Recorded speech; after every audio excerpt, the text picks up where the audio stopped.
বাংলাদেশে বর্তমানে কোটা সংস্কার আন্দোলনের খুবই একটা বাজে অবস্থা সৃষ্টি হয়েছে। সরকার এবং সাধারণ ছাত্রছাত্রী এক সামনাসামনি হয়ে গেছে, বিশাল গ্যাঞ্জামের সৃষ্টি হয়েছে, যেটা আসলে একটা দেশের জন্য খুবই খারাপ একটা অবস্থা, খুবই বাজে দিকে দেশটা চলে যাচ্ছে। কোটা সংস্কার আন্দোলন এটা একটা ন্যায্য এবং যৌক্তিক একটা আন্দোলন, কারণ 55% কোটা যদি একটা দেশে থাকে আর 45% যদি সাধারণ মেধাবী স্টুডেন্ট থাকে, এখানে কিন্তু কোটাধারীদের সুযোগ অনেক বেশি, যেখানে কোটা ছাড়াদের সুযোগ খুবই কম থাকে। এখন একটা কোঠা হচ্ছে মুক্তিযোদ্ধা কোঠা, আর আমাদের দেশের সাধারণ মানুষের কাছে মুক্তিযোদ্ধা একটা আবেগ, মুক্তিযোদ্ধা একটা অনুভূতি, এবং যাদের জন্য আমাদের দেশটা স্বাধীন হয়েছে অবশ্যই তাদের জন্য আমাদের দেশের কিছু দায়িত্ব আছে, কর্তব্য আছে, যেটা পালন করা উচিত। আমাদের দেশের বর্তমান সরকার সেটা খুব ভালোভাবেই করতেছে। মাসে মাসে 20,000 টাকা দিতেছে, মুক্তিযোদ্ধাদের জন্য বাড়ি দিতেছে, তাদের ছেলেমেয়েদের তো কোঠা ছিল, এখন নাতিপুতিরও কোঠা দিচ্ছে।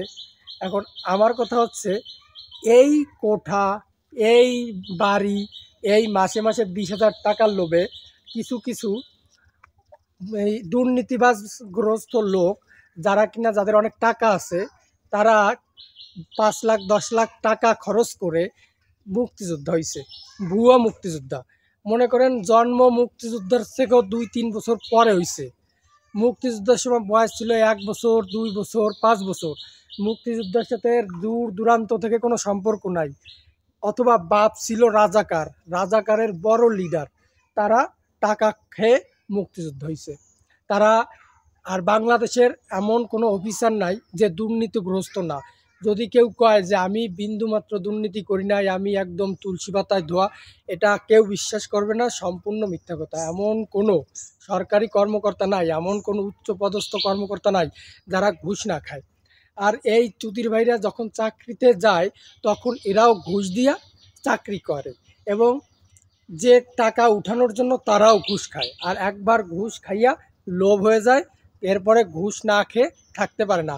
আর সিস্টেমই তাদের অনেকের ঘুষখোর বানায় দেয়। কারণ একটা মানুষের সামনে যদি আপনি বারবার মালাই, মিষ্টি, অমৃত যদি ধরেন, সে তো লোভ সামলাইতে পারবে না, তার তো লোভ হবেই, সে তো চুরি করবেই, ঘুষ খাবেই।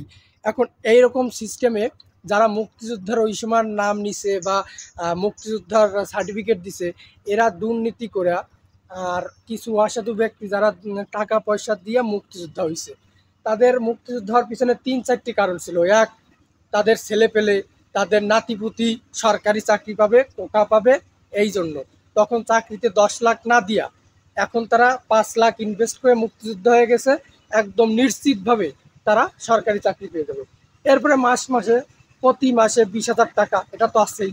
এরপরে সরকারি বাড়ি, সরকারি সব কিছু সুযোগ সুবিধা ভোগ করতে পারবে।